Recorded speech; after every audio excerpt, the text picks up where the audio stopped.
The betrayal I never imagined, when my own son sold me out to impress his father-in-law. I never thought the greatest betrayal of my life would come disguised as an urgent need and a Judas kiss. I never imagined my own son, the kid I gave everything to, would be capable of selling me out like I was a piece of old junk. And I especially never thought he'd do it just to look good for a man he'd only known for 3 years. But that's exactly what happened, and what I found out later changed everything, forever. Before we continue, subscribe to the channel and hit that notification bell, because you are not going to believe what you're about to hear. This is a true story, the kind that hurts so much you can barely catch your breath while you tell it. But it's also a story about dignity, about one of those lessons life throws at you when you least expect it.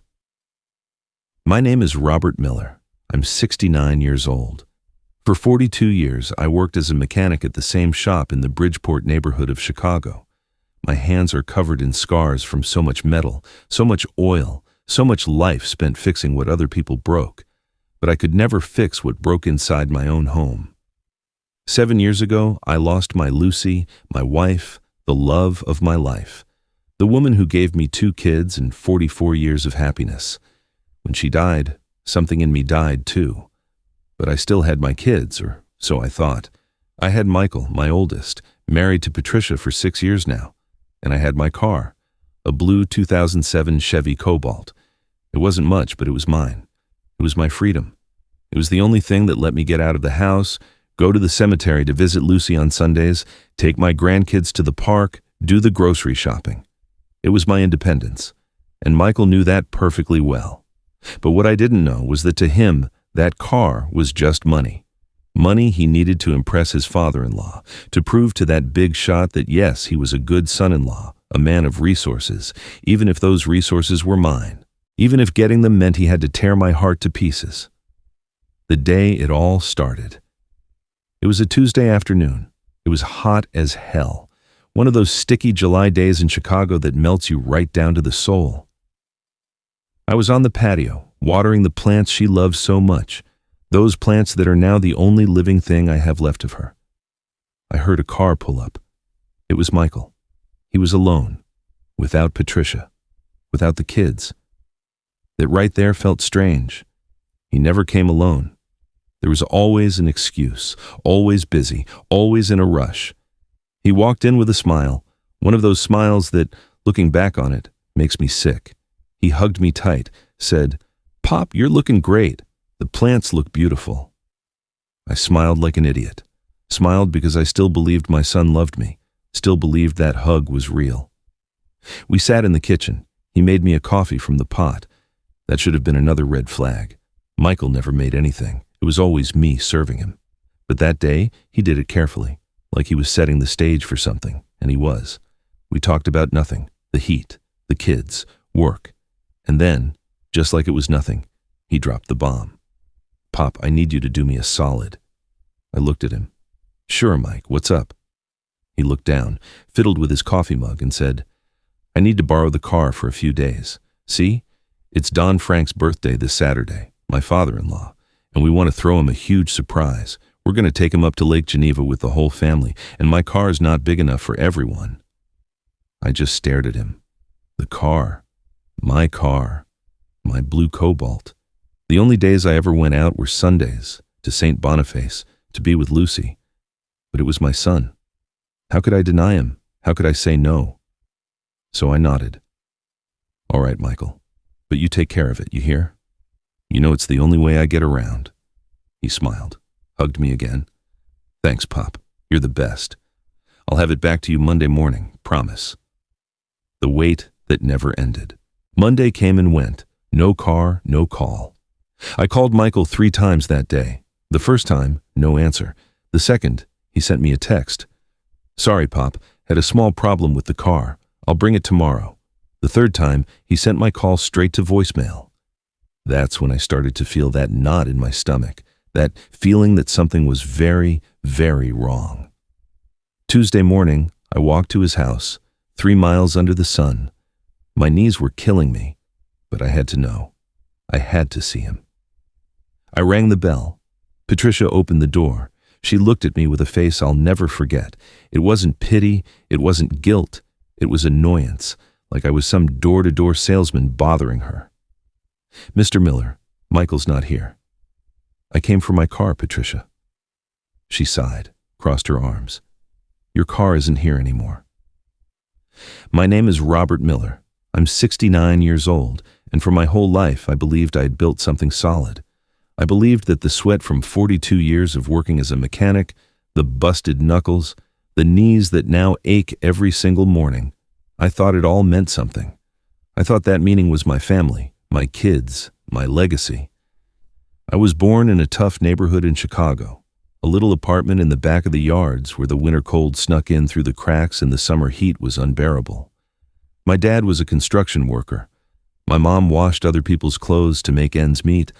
I learned young that nobody in this life hands you anything, that every dollar is earned by busting your ass, and that family is the only thing that matters.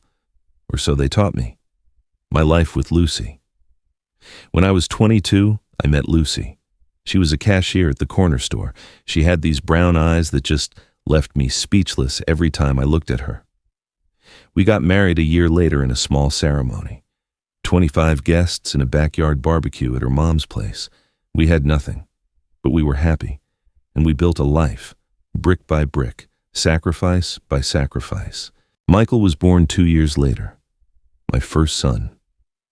I remember holding him for the first time in that county hospital in the middle of the night, and I promised him that he would never want for anything, that I would work until my hands fell off if I had to, but he was going to have a better future than I did.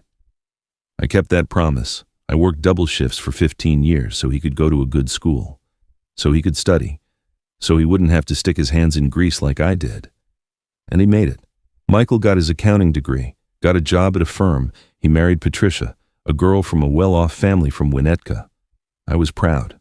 I thought it had all been worth it. Lucy was happy too. She always said, "We did it, honey. Our boy's going to have a better life." Lucy's sickness. But then Lucy got sick. It was fast, merciless, pancreatic cancer. In 6 months, she was gone. And with her, the light in my house went out. I was left alone in that house we had built together, surrounded by memories, the plants she cared for, her favorite chair, the photos on the wall. Everything reminded me of her. Everything hurt. The first few months after she died were horrible. I didn't want to get out of bed. I didn't want to eat. Michael came by a lot at first, brought me food, stayed and talked, kept me company. I thought he was being a good son, that he was honoring his mom by staying with me. But over time, the visits got shorter. Once a week, once every 2 weeks, once a month, always with an excuse, work, the kids, Patricia, always something more important than me. I didn't complain. I didn't want to be a burden. I didn't want to be that bitter old man demanding attention. So I sucked it up. I managed on my own, cooked my own meals, washed my own clothes. I'd walk to the grocery store even though my knees were screaming. And on Sundays, like clockwork, I'd take out my blue Chevy Cobalt and drive to St. Boniface Cemetery to visit Lucy. I'd bring her flowers, tell her about my week. I'd cry for a bit, and then I'd go home, feeling like at least I'd done something right. My blue Cobalt. That car wasn't much. A 2007 Chevy model with almost 160,000 miles on it. The blue paint was faded by the sun. The driver's seat upholstery had a cigarette burn from 15 years ago. The AC didn't really work, but it was mine. I'd bought it with my own money, with the sweat from months of extra jobs, and more importantly, it was my freedom. It was the only thing that let me be independent. It was my connection to Lucy. Michael knew. He knew what that car meant to me. He'd seen me cry in it when his mom died. He'd watched me drive that car to take his own kids to the doctor when they were babies. That car was part of our family history. That's why I never, ever imagined he would be capable of selling it, and especially not to look good for his father-in-law, Don Frank Bishop, Patricia's dad. He was a construction entrepreneur, a man with real money, the kind of guy who talks in dollars and measures people by what they have. From the day Michael married his daughter, I felt like he wanted to impress that man. He wanted to prove that he was successful too, that he also had resources. As if his accounting degree wasn't enough, as if his wife's love wasn't enough, he needed Frank Bishop's approval. And to get it, He was willing to do anything, even betray me. The day he came for the car. It was a normal Tuesday, one of those hot July days where the asphalt in Chicago seems to melt under your feet. I'd spent the morning on the patio watering Lucy's plants, talking to them like she taught me.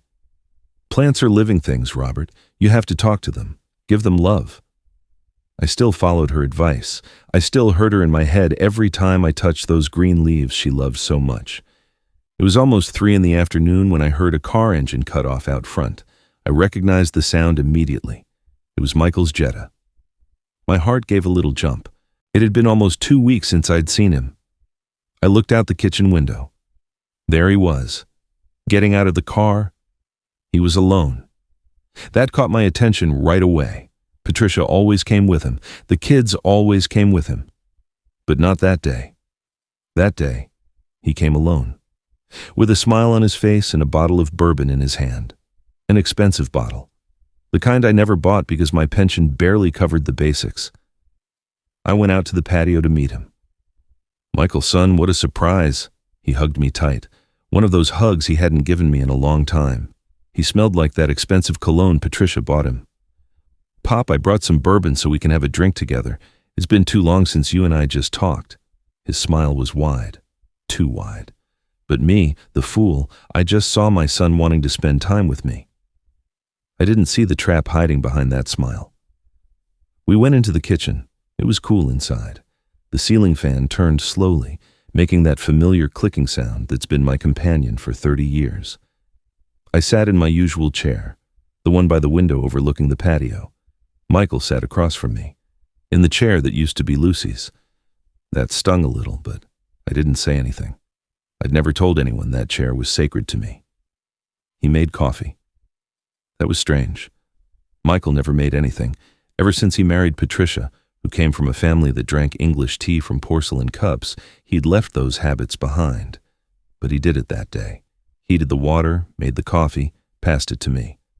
Drink this, Pop, just like old times. I accepted it. The coffee was strong. That surprised me, and it softened me up. I started to feel that maybe, just maybe, my son was becoming the Michael I used to know. We talked about nothing. The unbearable heat, the kids, Sebastian and Valerie, my grandkids. He told me Sebastian had started first grade and Valerie could already count to 50. I smiled, listening to him. It had been months since he'd talked to me about them like that, months since they'd invited me to their house, since they'd brought the grandkids to see me. You should bring them by more often, I said. It's good for them to be with their grandpa. He nodded. Yeah, Pop, you're right. We've just been so busy, but I promise I'll bring them more. Lies. It was all lies. But I didn't know it yet. He kept talking. The conversation flowed. We talked about work. He told me the firm he worked for was growing, that they'd offered him a promotion. I felt proud. See, son, all that hard work paid off. Your mom would be so proud. He looked down when I mentioned Lucy. I noticed his hands gripped the mug a little tighter than necessary.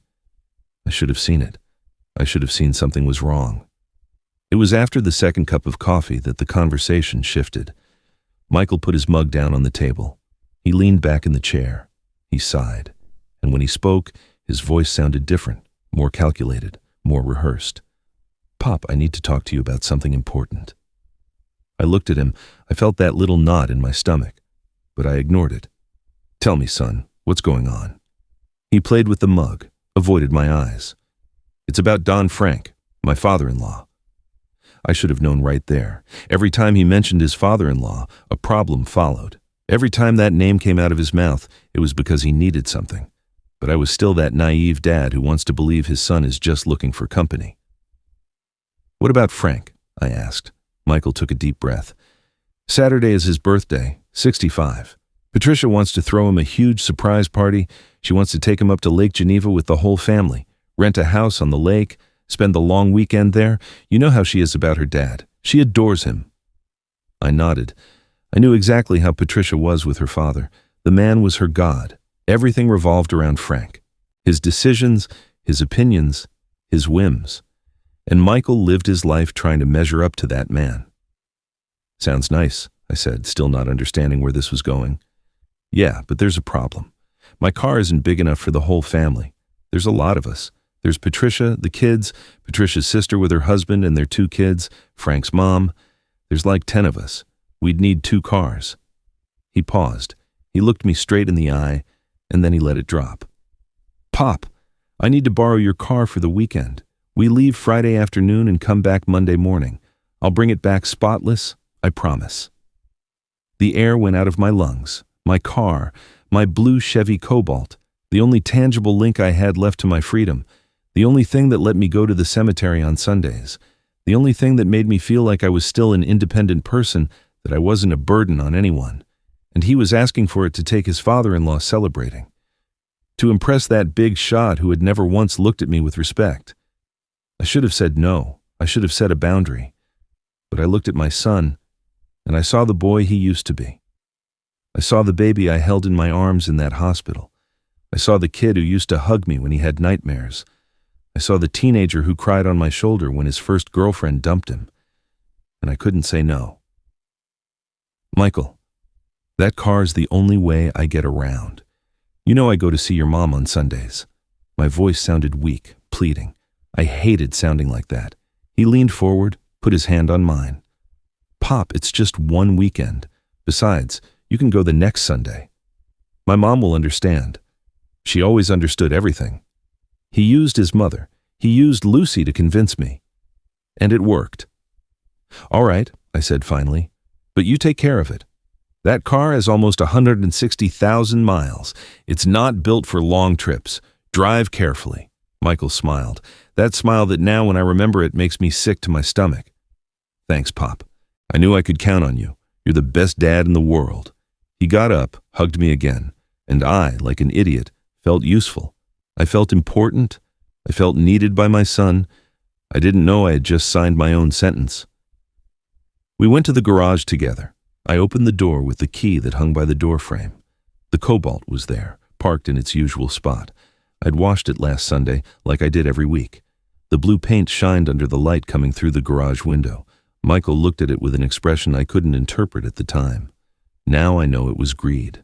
Now I know he was calculating how much money he could get for it. I gave him the keys. I felt a weight in my chest letting them go. It was like handing over a piece of myself.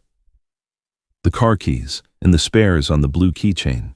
The papers are in the glove box. Insurance is up to date. And please, Michael, take care of it. He took the keys, jingled them in his hand.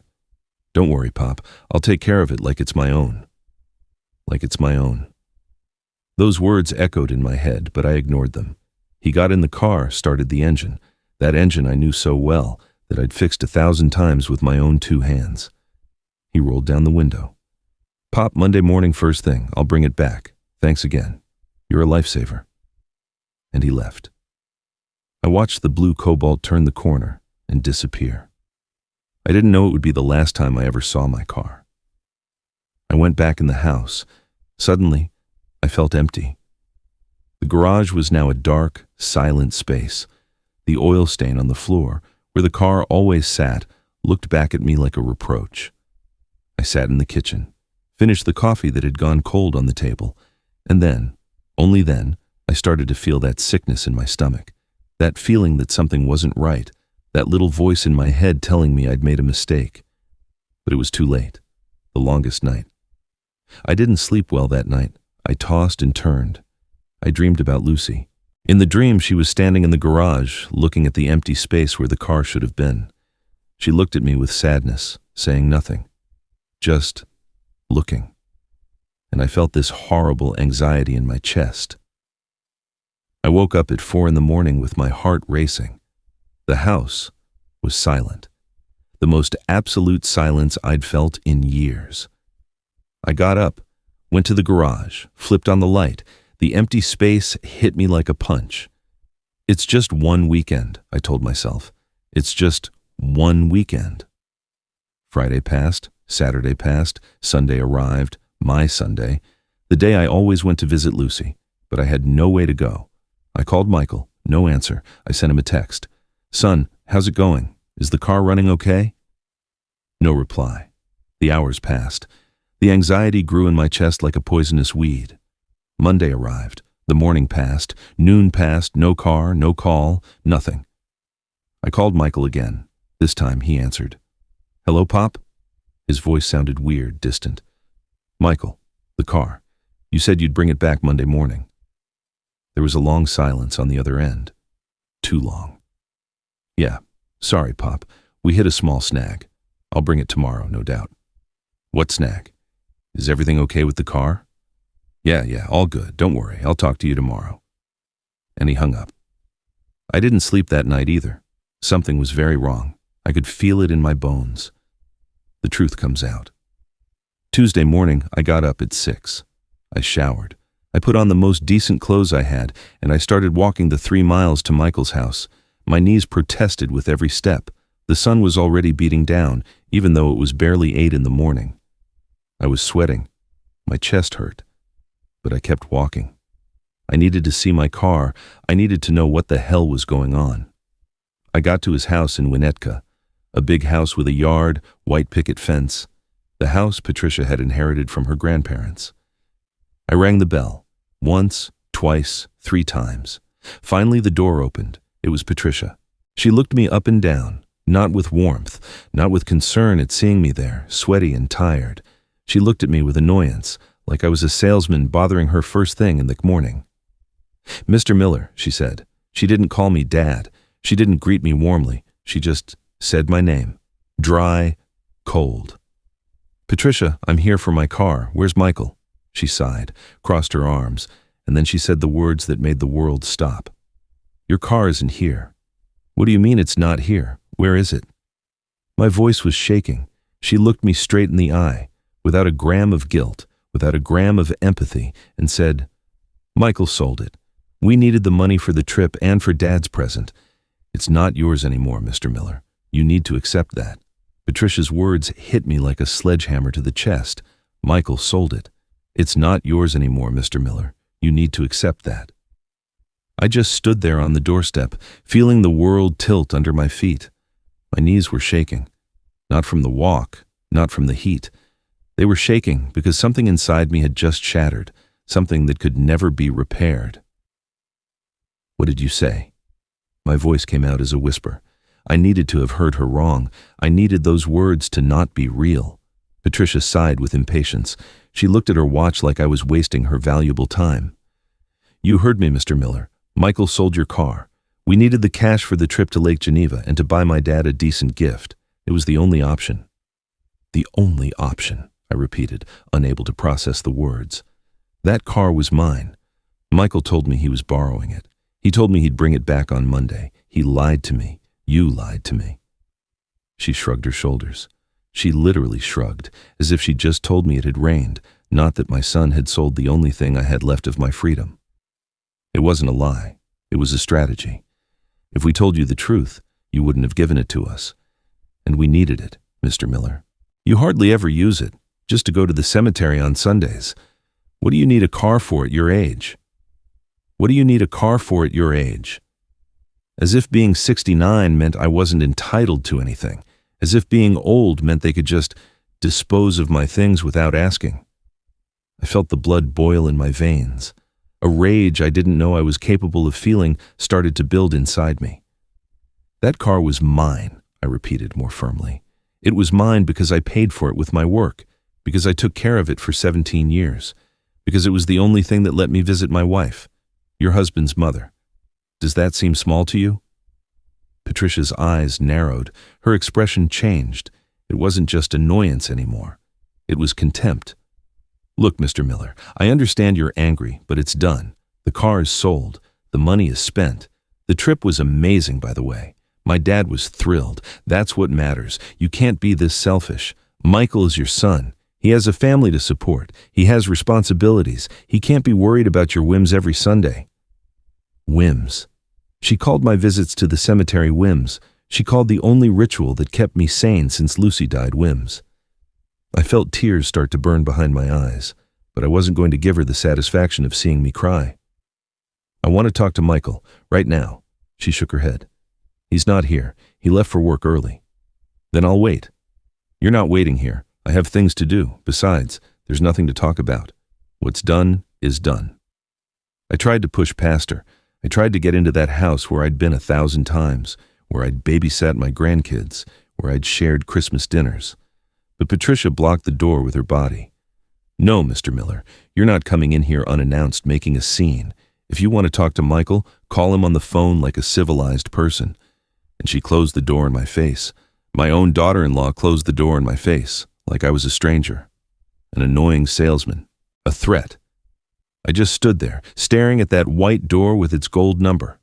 47. I'd helped Michael move into that house 6 years ago.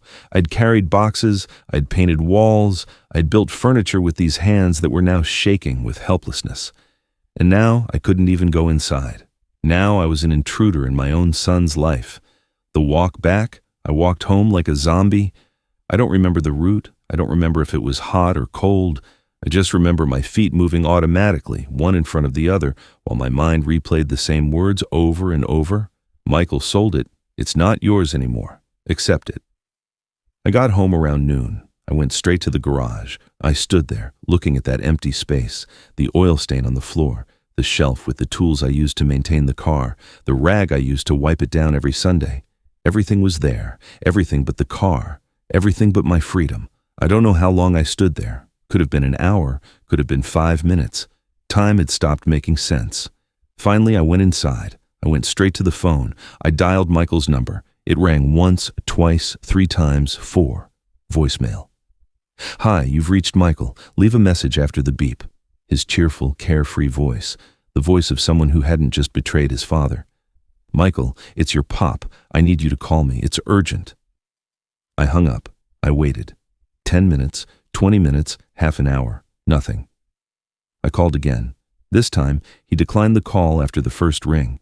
He'd rejected my call. My own son had rejected my call. I sent a text.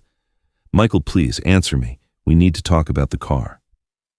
I saw the message change to read, but there was no reply.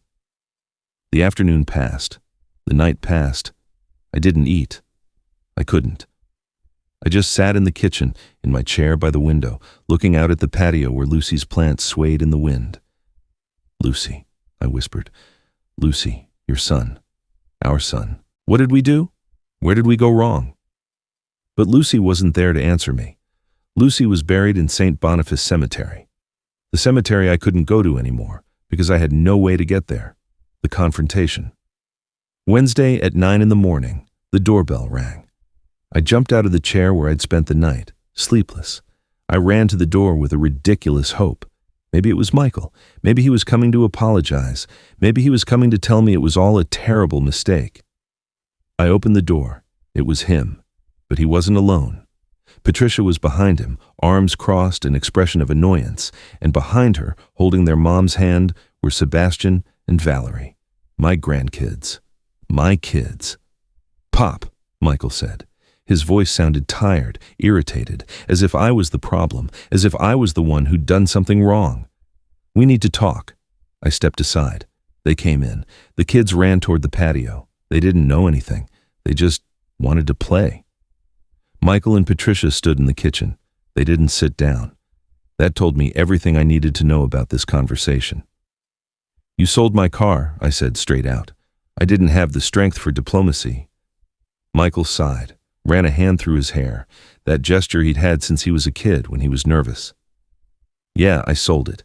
And before you start with the drama, let me explain why." "Drama?" I couldn't help but raise my voice. "You call it drama that you sold my car without my permission? Drama that you lied to me? Drama that you stole from me?" "I didn't steal anything." Michael raised his voice too. His eyes shone with a mix of guilt and defensiveness. "The car was just sitting in your garage, Pop. You used it once a week. Once, to go to the cemetery. It was a waste, a total waste, and we needed that cash. Do you have any idea what it costs to support a family these days? Do you have any idea the pressure I'm under? And that's why you lied to me.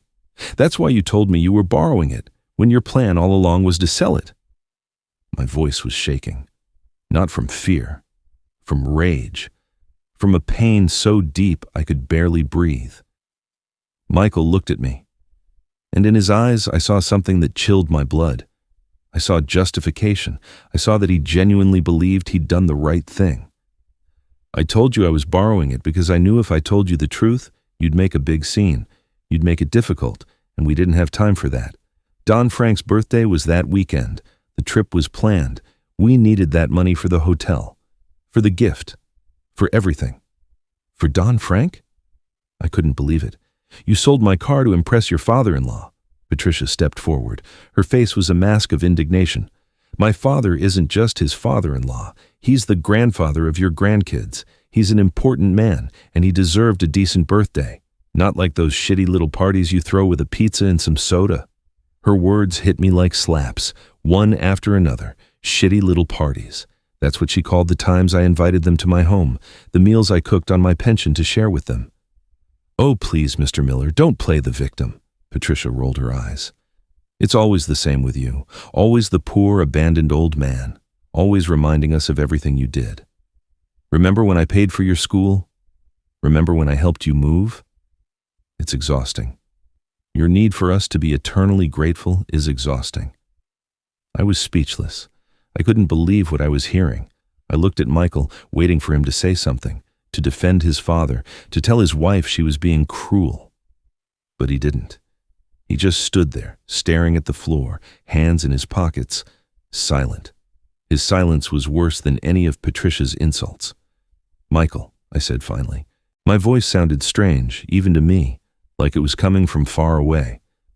Look me in the eye and tell me, do you think what you did was right? He looked up. Our eyes met. And in that moment, I saw a stranger. I didn't see the boy I had raised. I didn't see the son I had held when he cried. I saw a man who had made a decision, and he wasn't sorry. Yeah, Pop, I think it was right. You don't understand the pressure I'm under. You don't understand what it's like trying to maintain a decent standard of living, what it's like wanting to give your family the best. To my kids, your car was worth $8,000, $8,000 that we needed more than you, because let's be honest, what do you even do with a car? Go to the cemetery. You can take the L train. You can take an Uber. There are options. But I had a chance to make my family happy, to impress my father-in-law, to prove to him that I'm a son-in-law who's worth a damn. And I was supposed to pass up that chance because of your sentimentality? Sentimentality. He called my visits to his mother's grave sentimentality. I felt something inside me break for good, like a glass falling to the floor and shattering into 1,000 pieces, irreparable, eternal. That car, I said with a calm I didn't feel, was the only thing I had left of my independence. It was the only thing that made me feel like I was still worth something, that I was still a capable man, not a burden, not a useless old man who's only good for being used when you need something. See? There it is. There's the drama again. Patricia threw her hands up in exasperation. Everything has to be about you, your pain, your loss, your feelings. What about us? What about your son's needs, the future of your grandkids? That doesn't matter, does it? Of course it matters. I raised my voice louder than I wanted to. The kids stopped playing outside. I saw them peek in the window with scared faces. I lowered my voice. Of course it matters. That's why I broke my back for 42 years. That's why I took food off my own plate so he could study, so he could have a better future. But I never thought that future would include him lying to me, stealing from me, treating me like I don't matter. Michael took a step toward me. His face was red. You know what your problem is, Pop? You live in the past. You're obsessed with Mom, with the car, with old memories. Life moves on. People need to move on. But you're stuck. Stuck in that empty garage, in that cemetery, in this house full of pictures of someone who isn't here anymore. It's sick. And I'm not going to let your obsession with the past ruin my family's present.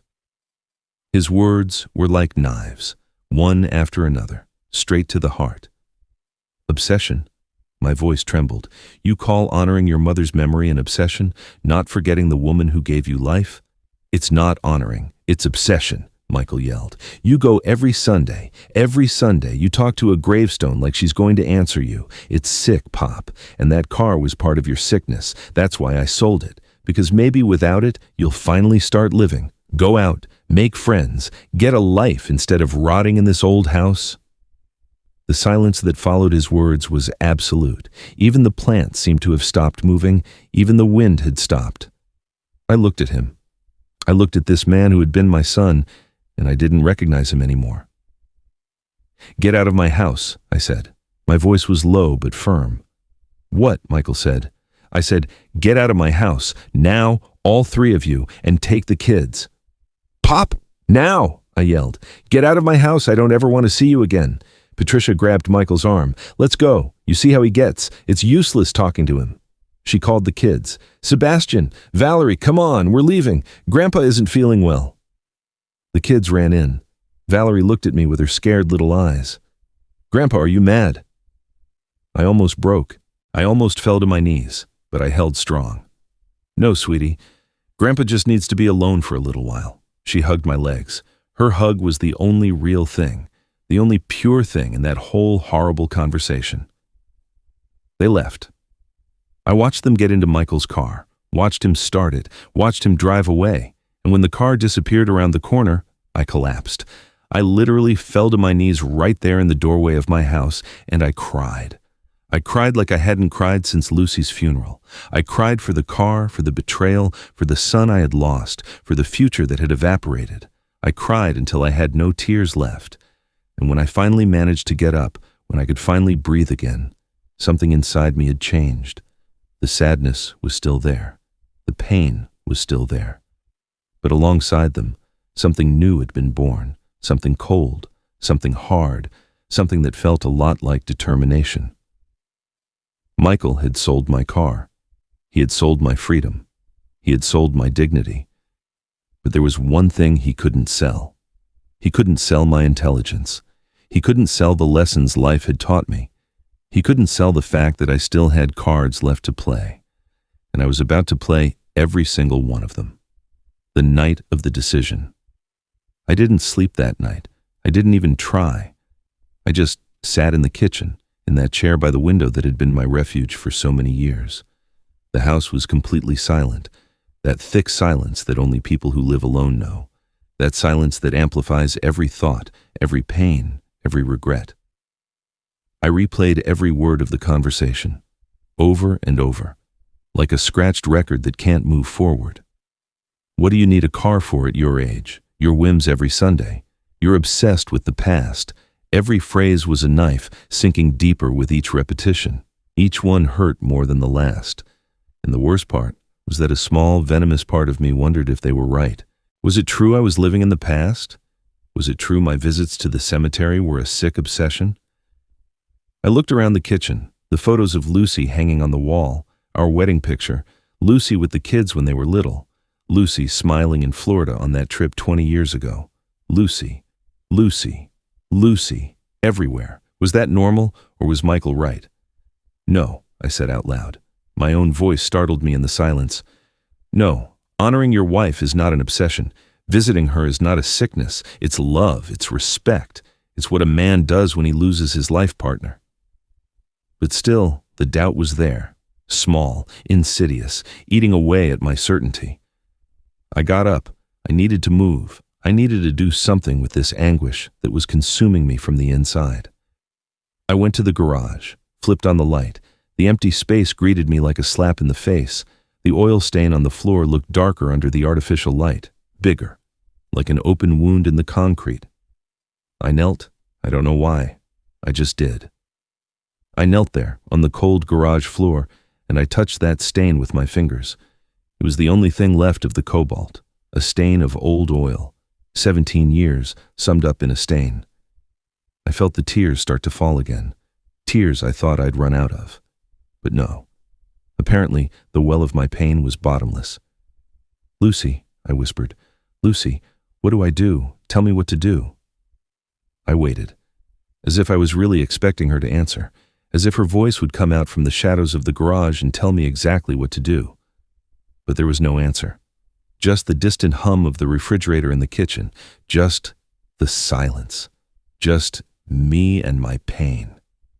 I stayed there, I don't know how long, kneeling in the garage like a penitent, like a man praying in an empty church. My knees started to hurt, then to burn. But I didn't move. The physical pain was almost a relief. It was something tangible, something I could understand, not like this other pain tearing me apart from the inside. Finally, I stood up. My knees protested with every movement. I turned off the garage light, closed the door, went back to the kitchen. I looked at the clock. 3:20 a.m., the darkest hours. The hours when all fears are magnified, when all doubts become certainties. I sat back down in my chair and started to review my life. Not the life I had lived, but the life I had wasted. The moments I hadn't seized, the words I hadn't said, the boundaries I hadn't set. When had it all started? When had Michael stopped seeing me as his father and started seeing me as a resource, as someone to be taken advantage of? I tried to remember. It was gradual. So gradual I didn't notice until it was too late. It started with small things, asking to borrow money he never paid back. "Things are tough right now, Pop, I'll pay you back." But he never did, and I never asked. Then it was favors. "Pop, can you watch the kids? We have an important dinner." And I'd say yes. I always said yes, even if I was tired, even if I had my own plans. Because he was my son. Because they were my grandkids. Because that's what dads do, right? Then the visits started to get further apart. "Pop, sorry, we can't make it this week. We're slammed." And I understood. Of course I understood. They had their lives, their jobs, their responsibilities. I couldn't expect them to be checking on me all the time. That would be selfish. That would be making myself a burden. And there it was. The word I'd been avoiding all night, burden. I had become a burden. Or at least, that's how they saw me, as a weight, as an old man who wasn't good for anything, except to be used when they needed something and forgotten when they didn't. What did I do wrong? The question came out of my mouth like a lament. What did I do wrong, Lucy? I stood up, went to our wedding photo hanging on the wall. There we were. Me at 24, skinny as a rail, in that borrowed suit that was too big for me. Her in her simple white dress made by her mom. We were smiling. We were happy. We were young. We were everything we weren't anymore. "I failed you," I said to the picture. "I failed you. We raised our son with love. We gave him everything. We sacrificed everything for him. And look how it ended. Look who he became. A man capable of lying to his father, of stealing from him, of calling love an obsession. Where did we go wrong?" But even as I said the words, I knew it wasn't true. We hadn't gone wrong. We had done the best we could with what we had. We had given him love, education, values. But at some point, somewhere along the way, Michael had chosen another path. He had chosen Patricia and her family of money. He had chosen appearances over substance. He had chosen impressing his father-in-law over caring for his father, and that had been his choice. Not mine, not Lucy's, his. The dawn of the decision. The sunrise came without me even noticing. The first rays of sun came through the kitchen window, lighting up the dust motes floating in the air. A new day. But I felt older than ever, more tired, more broken. I forced myself to get up, forced myself to make coffee. My hands were shaking as I filled the machine. Not from age, from emotional exhaustion, from spending the whole night turning over the same thoughts, from crying until my chest ached. The coffee was bitter. Or maybe it was just my mouth. Maybe everything tasted bitter now. I sat down again, looked out the window at the patio. Lucy's plants needed water. I could see them from here. Some of the leaves were wilted. She would have been horrified.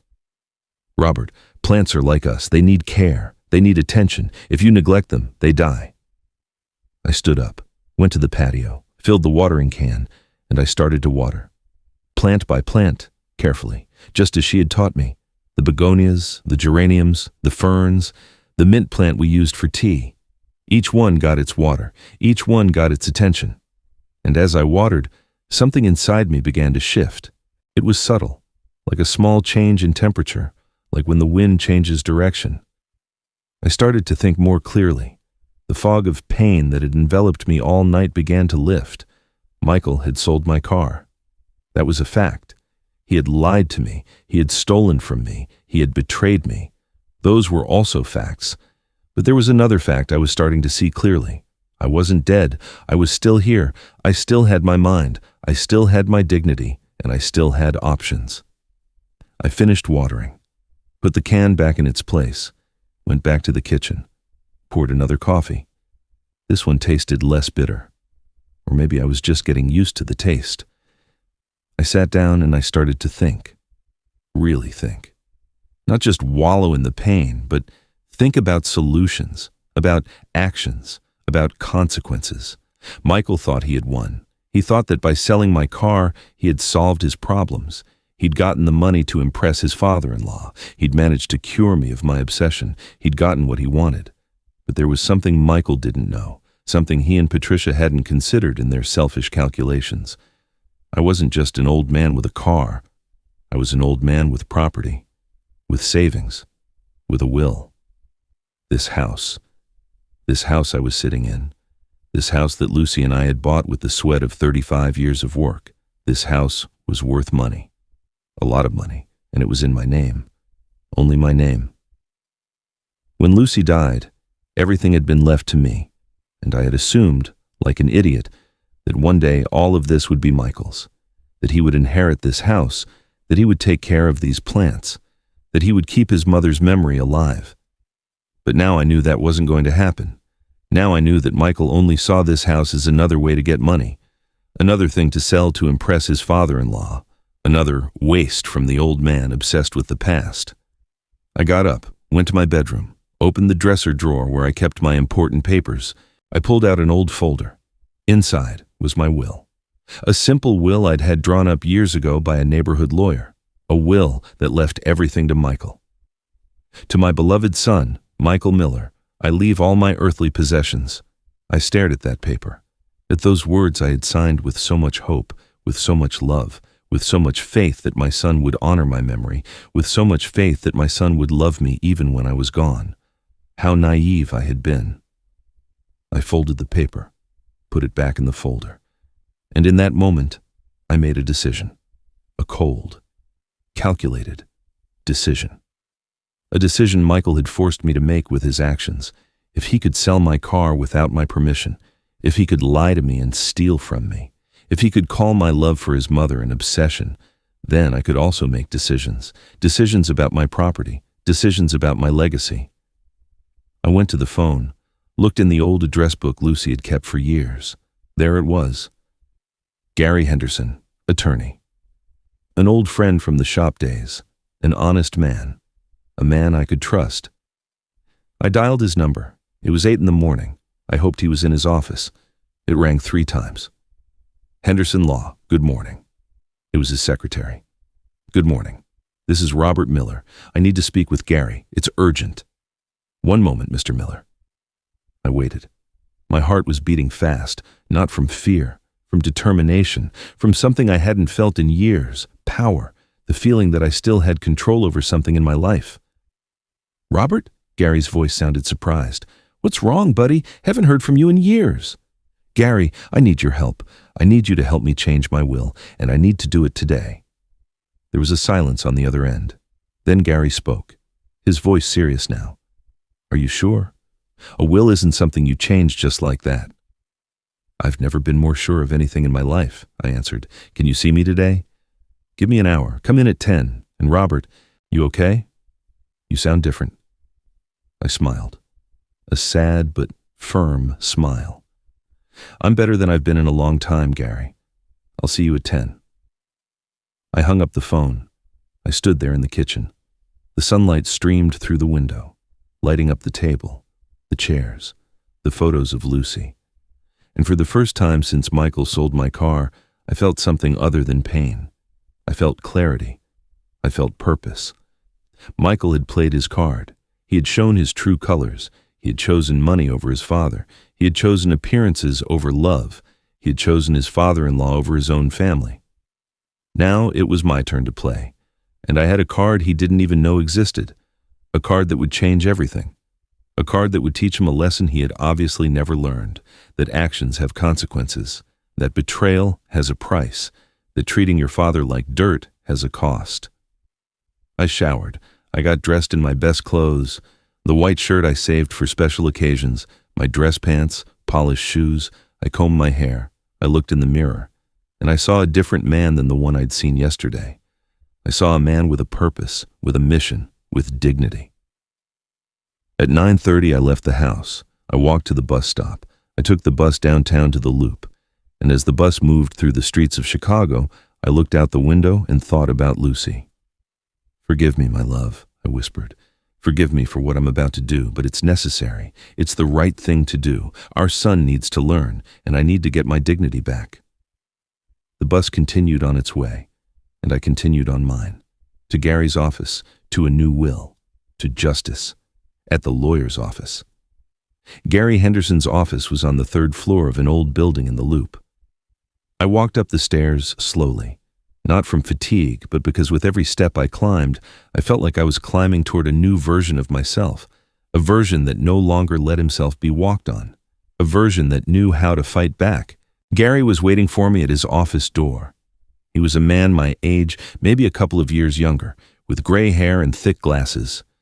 We'd met 35 years ago when he was fresh out of law school, and I used to fix his car for almost nothing, because I knew how hard it is to get started. Now he had a successful practice, and I needed his help. "Robert," he shook my hand. His grip was firm. "Come on in, sit down." His office was cozy, shelves full of legal books, a dark wood desk, photos of his family on the walls. It all smelled like coffee and old paper. I sat in the chair across from his desk. He sat on the other side and looked at me with that lawyer's gaze that evaluates and understands at the same time. "Tell me," he said simply, "what happened?" And I told him everything. From the Tuesday Michael came to borrow the car to the horrible confrontation the day before. I left nothing out. I told him about Patricia calling my visits to the cemetery whims, about Michael saying I was obsessed with the past, about how they sold my car without my permission to impress his father-in-law, about how they closed the door in my face. Gary listened without interrupting, just taking notes from time to time. When I finished talking, he leaned back in his chair and sighed deeply. "Robert, what they did to you is technically a crime. Selling your property without your consent is theft by conversion. You could press charges." "I don't want to press charges," I said quickly. "I don't want to send my son to jail. I just want to protect myself. I want to make sure they can't keep taking advantage of me, and I want them to learn that actions have consequences." Gary nodded slowly. "I understand. So let's talk about the will. Currently, if I'm not mistaken, Michael is your sole heir, correct?" "Correct. And you want to change that?" "Yes?" Gary took off his glasses, cleaned them with a cloth, put them back on. "Robert, I have to ask you something, and I need you to be completely honest with me. Are you doing this in the heat of the moment, out of anger? Because a will is a serious thing. You don't change it out of spite. You change it when there's a solid, thought-out reason."